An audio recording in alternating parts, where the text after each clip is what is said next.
Hello friends, बहुत important चीज़ें आज आपको डिस्क्लोज़ करनी है क्योंकि ट्विन फ्लेम कम्युनिटी में काफ़ी ड्रास्टिक लेवल पर शिफ्ट आए हैं और शिफ्टिंग में जो न्यू डीएफ्स हैं जिनकी अभी अभी अवेकनिंग हुई है 11/11 पोर्टल के दौरान, ठीक है, तो उनकी लाइफ में क्या हो रहा है, बहुत ज़्यादा वो एक कंसेप्ट को क्लियर नहीं कर पा रही है अपनी लाइफ में कि कैसे ट्विन फ्लेम कंसेप्ट काम कैसे करता है, ट्विन फ्लेम्स के साथ में किस तरह चीज़ें आगे बढ़ती हैं और ये जर्नी है क्या। तो डियर मैं यहाँ पर डिटेल में अपने गाइड्स की कहना चाहिए कि परमिशन के साथ में ये ड्रॉ कर रही हूँ जो मुझे अभी कुछ देर पहले मेडिटेशन में मिला, तो आप थोड़ा सा इसको देखिएगा।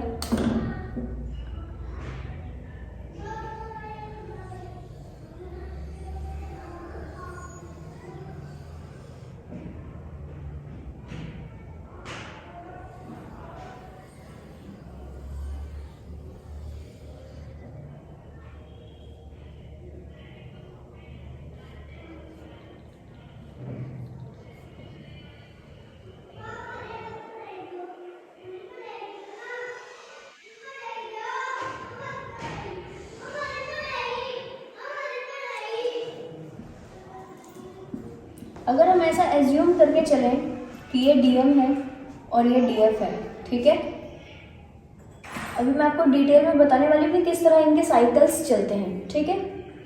डिवाइन काउंटर पार्ट के भी अपने 3D बेस्ड चैलेंजेस होते हैं। ये साइकिल्स डिफरेंट साइकिल्स में जैसे ट्विन सोल्स एंट्री करते हैं और एक लेवल पर पहुंचते हैं। अब ये लेवल अलग होते हैं, इस जगह पर अलग चैलेंजेस हैं, इस जगह पर अलग, इस जगह पर अलग, इस जगह पर सेम। ऐसे ही डिवाइन फेमिनाइन की लाइफ में इस जगह पर अलग चैलेंजेस हैं, इस साइकिल में अलग है और इस साइकिल में अलग है। जब वो डिफरेंट साइकिल्स को डील करती जाती है डियर, तब जाकर के वो डिवाइन के टच में आती रहती है। अब मैं आपको क्लियर कर दूं कि यहाँ पर एक फेज पर जब डिवाइन फेमिनाइन होती है, उसकी अवेकनिंग होती है, उसको नहीं पता लगता होता कि वो किस दिशा में टैप करे, किस दिशा में जाए, या उसकी स्पेसिफिक डेस्टिनी उसको कहाँ लेकर के जा रही है, ठीक। उसको नहीं समझ में आ रहा होता है कि जर्नी की चीज़ें, क्योंकि ये थोड़ी सी इसमें हमारे 3D बेस्ड जो चीज़ें हैं ना वो इन्वॉल्व होती है डियर। 3D बेस्ड चीज़ों में फैमिली जो कह रही है और लोग जो कह रहे हैं, 3D बेस्ड जो चीज़ें उसमें इन्वॉल्व होकर हम नहीं समझ पा रहे होते, तो जिसकी वजह से हम अपने जर्नी को नहीं समझ पाते और जिसकी वजह से कहना चाहिए कि हम अपनी अवेकनिंग में थोड़ा सा पीछे होते चले जाते हैं। जब आप अच्छा अवेकन हो जाते हो, जब आप एक लेवल पर पहुंच जाते हो, तो आप यहाँ पर कम से कम इस साइकिल में आप पूरी तरह से आ जाते हो। डीएफ की अवेकनिंग के बिल्कुल जस्ट बाद जैसे डिवाइन मैस्कुलिन एनर्जी इनसे कनेक्ट करते हैं या नहीं भी कनेक्ट करें, मान लो ये अलग किसी देश में है, ये अलग किसी देश में है, ठीक है, फिर भी क्योंकि ये जो है सेम वाइब्रेशन पे, इनकी जो सोल की वाइब्रेशन है वो बिल्कुल सेम है दोनों सोल्स की। इसमें ये चाहे डीएफ है चाहे डीएम है, दोनों के सोल की वाइब्रेशन बिल्कुल एग्जैक्ट सेम होने के कारण ये चाहे किसी भी अलग देश में है, ये किसी भी अलग देश में है, दोनों की अवेकनिंग एक साथ चलेगी। और एक चीज, आपको अवेकनिंग के दौरान जैसे से ट्रिगर आज मिल रहे हैं या पहले आपको जैसे आपको मिलेंगे, सेम आपके डिवाइन काउंटर पार्ट को एज इट इज अवेकनिंग की चीजें मिलती हैं। और क्लियर कर दूं कि क्योंकि आपके जो चैलेंजेस होते हैं वो होते हैं थोड़े से 5D बेस्ड, ठीक है, और डिवाइन मैस्कुलिन्स के होते हैं 3D बेस्ड, ठीक है। अब क्योंकि 3D बेस्ड होने के नाते आप 5D बेस्ड की चीजों को डील करते हो, जैसे कि जर्नी के ऊपर कई बार डिस्ट्रस्ट करना, ठीक है, स्टार्टिंग में इनिशियल फेजेस में, और उसके बाद जब अवेकनिंग होते रहना तो फिर ये सोचते रहना कि और कितना स्पिरिचुअल हीलिंग वर्क करें, ट्रॉमास को डील करने के लिए स्पिरिचुअल हीलिंग वर्क में जाना। 3D बेस में जो डिवाइन मैस्कुलिन एनर्जीज है उनके साथ भी ऐसा ही होता है। वो जब अवेकनिंग करते हैं तो पहले अपने कार्मिक साइकिल्स को, यहाँ पर जो 3D बेस के कार्मिक साइकिल्स होते हैं, इनके कार्मिक सोलमेट्स इनके लाइफ में आएंगे, कार्मिक पैटर्न्स वाले जो लोग होते हैं वो इनकी लाइफ में आएंगे, वो कनेक्टिविटीज रिलीज होगी और उसके बाद में इनकी अवेकनिंग होती है। इनके जो चैलेंजेस होते हैं वो बहुत ज़्यादा 3D बेस्ड होते हैं, बट दोनों ही, क्योंकि दोनों की बराबर लेवल पर अवेकनिंग होनी, दोनों की बराबर लेवल पर साइकिल्स जो है वो ऊपर बढ़ने हैं, तो यस, दोनों के ऊपर ही डिवाइन का प्रोटेक्शन होता है। क्यों? क्योंकि डिवाइन ने एक ये पूरी क्या कहना चाहिए, साइकिल दर साइकिल अलग सी चीजें देनी है, अलग सी चीजों को डील कराना है, और उसके तुरंत बाद डिवाइन को अपना साथ भी इन लोगों को देना है, ताकि ये 3D में कुछ अलग सा क्रिएट कर सके और 3D के लोगों को बता सके कि भैया इस तरह भी जिंदगी जी जा सकती है, इस तरह भी चीजें ओके की जा सकती हैं, ऐसे भी आप अपनी जिंदगी को बेटर बना सकते हो। यहाँ पर रहकर जब व्यक्ति ये सोचता है, जब आप 5D में होते हो डियर, ठीक है, तो जो आप मांगते हो वो आपको मिलता है। जब आप 3D में इस तरह की अवेकनिंग के फेजेस से गुजरते हो तो जो आप मांगते हो आपको 3D में भी दिया जाता है, और आपको ये बोला जा रहा होता है कि भाई जैसा आप 5D में थे वैसा आप 3D में जी सकते हो। इस एनर्जी में आने के लिए, इस अपने हाईएस्ट वर्जन में आने के लिए ये बड़े बड़े साइकिल चलते रहते हैं। दोनों के साइकिल बराबर चलते हैं, ऐसा नहीं होता यहाँ पर कि एक का कुछ और चलेगा दूसरे का कुछ और, बस इतना है। एक के चैलेंजेस होते हैं 5D बेस्ड और एक के चैलेंजेस होते हैं 3D बेस्ड। एक दिल से, हार्ट से बहुत काम करता है, एक दिमाग से बहुत काम करता है, ठीक है।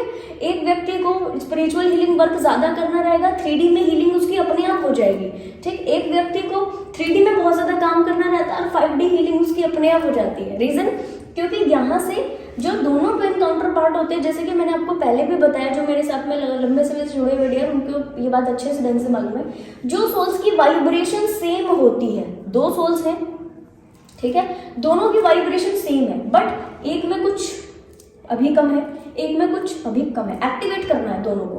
ट्विन सोल्स में जो आज लोग ये कंसेप्ट बताते हैं कि सोल्स स्प्लिट होती हैं, क्लियर कर दूं, सोल स्प्लिट नहीं होती, बस इतना होता है एक व्यक्ति एक एनर्जी से डील कर रहा होता है, उसको चैलेंजेस होते हैं कि वो अपनी जो दूसरी एनर्जी है उसको एक्टिवेट कर सके, ठीक। और दूसरा व्यक्ति दूसरी किसी एनर्जी से डील कर रहा होता है, उसको बोला जा रहा होता है कि अब अपनी जो एनर्जी से अभी आप डील नहीं कर रहे उसको अपने अंदर से एक्टिवेट कर सके, होती उसी के अंदर पे है, ठीक है।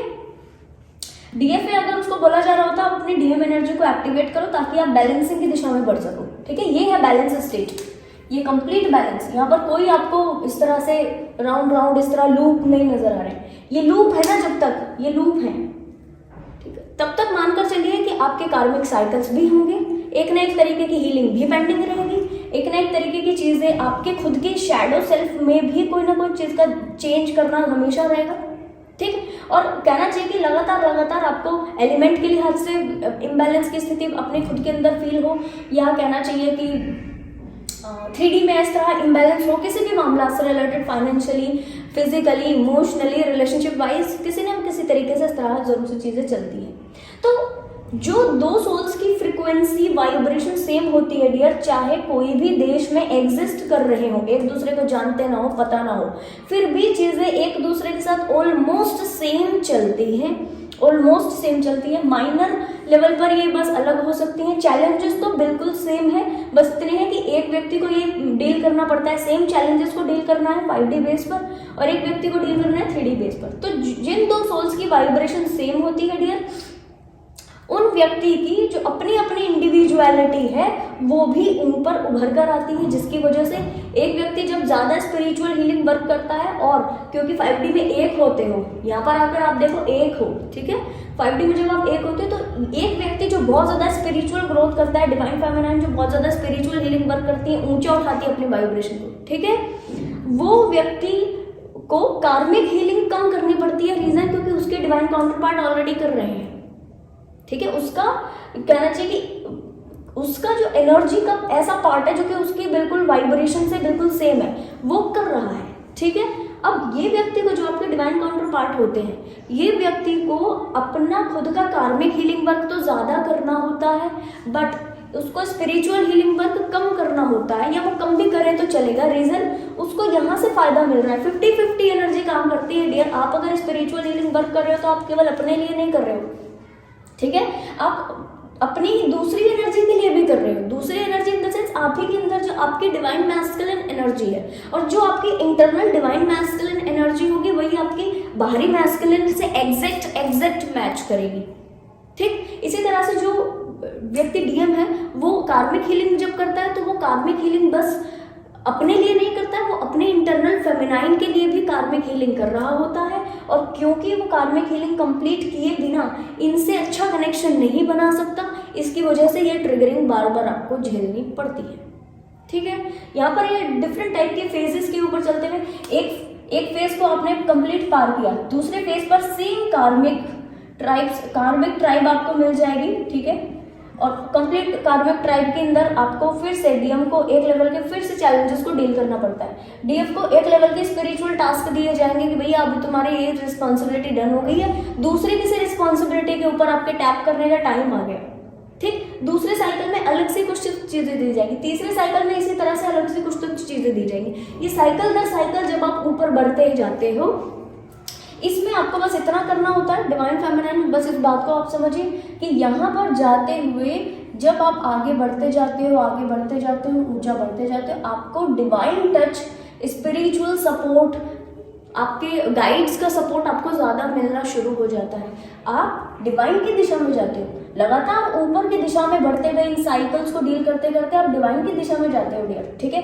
और ये व्यक्ति क्या करते हैं, ये व्यक्ति आपकी दिशा में आ रहे हो तो कंटिन्यूस पीछे पीछे पीछे, ठीक है, आपकी दिशा में आ रहे हो तो, और फिर एक्चुअल में जब ये कार्मिक हीलिंग करते हैं तो क्योंकि लूप इनके भी बराबर चलते हैं, कार्मिक साइकिल इनकी भी बराबर हो रही हुई होती है, हीलिंग इनकी भी बराबर हो रही हुई होती है, ठीक है। बट क्योंकि ये इंट्यूटिव बहुत ज़्यादा नहीं होते और क्योंकि ये थोड़ा सा प्रैक्टिकल होते हैं, 3D बेस्ड एनर्जी से थोड़ा सा मैच करके चीज़ों को लेते हैं, कनेक्ट करके चीज़ों को लेते हैं, जिसकी वजह से क्या होता है, इन साइकिल्स में ये डायरेक्ट अपवर्ड नहीं जाते।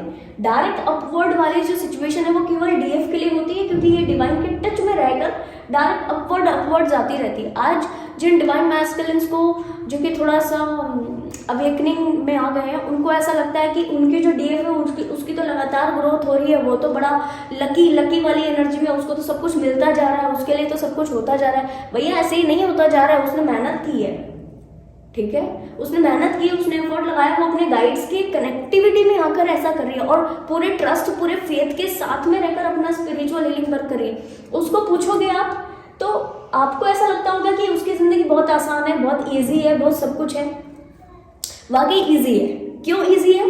क्योंकि उसके साथ में गाइड्स है। पर अगर आप इसको चीज़ों को मैच करेंगे ना, एक लेवल पर मैच करेंगे, तो आप ये पाओगे कि 3D बेस्ड लोग जो जैसा कर रहे हैं उनके बिहाफ पर देखकर आप एक्शन, उनके जो एक्शन है उनका अंदाजा लगा सकते हो, है ना।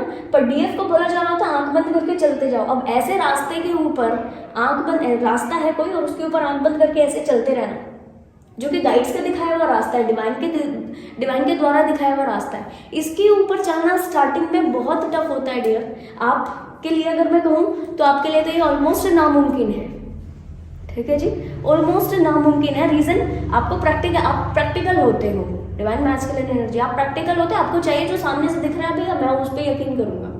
अब डीएफ को बोला जा रहा होता है कि सामने से नहीं दिख रहा पर तुम चल पड़ो, अब नीचे गहरी खाई दिखाई दे रही है, उसको बोला जा रहा है सामने कुछ नहीं है पर तुम चलो। अवेकनिंग का रास्ता ऐसे ही होता है, डीएफ को नहीं मालूम चलता इस साइकिल में क्या है, इस साइकिल में क्या है, इस साइकिल में क्या है, फिर भी उसको बोला जा रहा होता है तुम चलो, तुम्हारे साथ है मैं, तुम चलो, तुम्हारे साथ में गाइड्स की पूरी लाइन लगी पड़ी है और गाइड्स 24/7 तुम्हारे साथ है। इस रास्ते पर चलकर डीएफ इतनी पावरफुल बनती है कि वो अपनी को क्रिएटर लाइफ को पाती है और आपको देखो, आप डिवाइन मैस्कुलिन एनर्जी आपकी तरफा, ये जो रिजल्ट होते हैं ये आपकी तरफा भी आते हैं अगर आप रिसीवर होते हो तब। यहाँ पर क्लियर कर दूँ, जो divine masculine, real divine masculine है और वो अभी तक किसी न किसी तरीके से, किसी न किसी साइकिल में, या तो इस वाले में या तो इस वाले में, अपनी डीएफ को किसी न किसी तरीके से ब्लेम करते रहते हैं। 24 घंटे उसको कुछ तो बोलते रहते हैं, ब्लेम करते रहना और अलग सी भावना में रखना, नेगेटिविटी प्रोजेक्ट करना। क्लियर कर दूँ, वो कभी इस एनर्जी को रिसीव नहीं कर पाते। ये जो एनर्जीज होती है, डीएफ की बात नहीं कर रही हूँ, डीएफ ने जो कनेक्शन बनाए होते हैं आपके स्पिरिट से, जो कि आपके और इनके spirit guides, angels almost same होते हैं। क्लियर कर देती हूँ, ठीक है ट्विन सोल्स। जब ये सेम होते हैं तो इस स्थिति में आप बिल्कुल भी इनसे अगर बैड कनेक्शन रखते हो, इनसे नेगेटिव कनेक्शन रखते हो, इनके प्रति ग्रजेस रखते हो, मानकर चलिए आप इन गाइड्स की जो ब्लेसिंग है उसको कभी जिंदगी में रिसीव नहीं कर पाओगे। तो अगर आपको इसको रिसीव करना है, हम्बल हो जाइए, चीज़ों को ठीक है कुछ हो भी गया कि इसे माफ करने की, फॉरगिवनेस वाली स्थिति में आइए, माफ कीजिए। आपको क्या ले जाना है यहाँ से, क्या लेके जाओगे? कार्मिक बर्डन, हाँ जी, तो क्या लेकर जाना है आपको? पॉजिटिविटी, है ना। फॉरगिवनेस टेक्निक फॉलो कीजिए, फॉरगिवनेस में आइए, चीज़ों को ओके कीजिए, शांत रहिए और अपने साइकिल्स को ओके कीजिए। जब ये डीएफ ग्रोथ कर रही है, इसकी ग्रोथ का आधा हिस्सा आपको भी मिलता है, डीएम एनर्जी। और डीएम जो आप इस तरह से कार्मिक एनर्जी में इस तरह इंट्रैप्ड हो, नेगेटिव सिचुएशन में हो, कुछ तो नेगेटिव चीज़ें होती रहती हैं, इसका फायदा उनको भी मिल रहा है। तो दोनों लोगों के बराबर ग्रोथ है। तो जो दो व्यक्ति अलग अलग ढंग से जो काम कर रहे हैं, ये अपने लिए नहीं कर रहे हैं, ये आपके लिए भी कर रहे हैं। इस स्थिति में आइए, बहुत ही कहना चाहिए वननेस की फीलिंग में आप ऑपरेट कीजिए, चीज़ों को आगे बढ़ाइए। और जैसे ही आप आगे बढ़ाते जाते हो, ठीक, और आपको ये भी समझ में आ गई यहाँ पर कि एक व्यक्ति को एक ही काम करना है, गाइड्स के टच में आना, दूसरे व्यक्ति को डीएम एनर्जी को केवल क्या करना है, अपने खुद के कार्मिक हीलिंग के ऊपर फोकस करके अपने साइकिल्स को हील करते हुए डिवाइन के टच में आना है। अगर नहीं आ सकता डायरेक्ट डिवाइन के टच में, कम से कम डीएफ के टच में रहकर ऊपर ऊपर ऊपर की दिशा में बढ़ने का प्रयास करें, जो कि वो करता ही करता है। डिवाइन की जो डायरेक्ट चीजें प्रोजेक्ट होती है ना, वो केवल डीएफ रिसीव कर पाती है ट्विन फ्लेम्स में, डीएम नहीं रिसीव कर पाते, ठीक है। जब तक उनकी एक लेवल की हीलिंग नहीं होती, जब तक ऑलमोस्ट वो इस वाले साइकिल में या इस वाले साइकिल में नहीं पहुंच जाते, तब तक, ठीक है जी। तो अभी मैं आपको क्लियर कर दूं कि अगर आप ट्विन फ्लेम में किसी भी तरीके से कंफ्यूज हो कि भैया डीएफ एनर्जी को हमेशा कब तक स्पिरिचुअल हीलिंग वर्क करना पड़ जाएगा, ठीक है, या डीएम एनर्जी कभी भी वापस नहीं आएंगे क्या, भैया ऐसा नहीं होता। क्लियर कर देती हूँ आपको कि डीएफ अपने फोकस अपने स्पिरिचुअल हीलिंग वर्क पे लग जाओ, आपके डिवाइन काउंटर पार्ट आपकी एनर्जी को बढ़ता देख, आपकी पावर्स को बढ़ता देख, आपको जरूर से कनेक्ट करके आगे बढ़ते हैं, खुद भी आगे बढ़ते हैं। इनकी भी ग्रोथ इसी तरीके से है, इनकी भी ग्रोथ के लिए कुछ और नया उजाला नहीं होने वाला, कोई मिरेकल नहीं होने वाला, इनकी ग्रोथ के लिए आपकी ग्रोथ काम करती है। इसीलिए आज आपने ये सुना होगा, सभी सोल्स जो भी ट्विन फ्लेम्स को के लिए वीडियो बनाते हैं, वो बार बार बोलते हैं इनर वर्क करो, डीएफ इनर वर्क करो, आपको इनर वर्क करना है। क्यों बोलते हैं? क्योंकि आपके इनर वर्क से आप यहाँ पहुंचोगे, ठीक, और अपनी चीजों को मैनिफेस्ट कर पाओगे हर लेवल पर, जो आपको 3D में चाहिए, जो आपको 5D में चाहिए। अब आपको अगर ये चाहिए तो ये भी, अब आपको कोई दूसरी चीजें चाहिए तो वो भी, ठीक है जी। तो आई होप ये क्लैरिटी के लिहाज से बनाई गई वीडियो आपको पसंद आई होगी। जैसे ही आप ऊपर बढ़ते हो डियर, डिवाइन का टच आपको मिलता है, को क्रिएशन वाली एनर्जी में आते हो। कोई आपके डाउट हो तो मुझे जरूर से पूछेगा, मैं आपको मिलूंगी नेक्स्ट वीडियो में। तब तक के लिए बाय बाय, टेक केयर।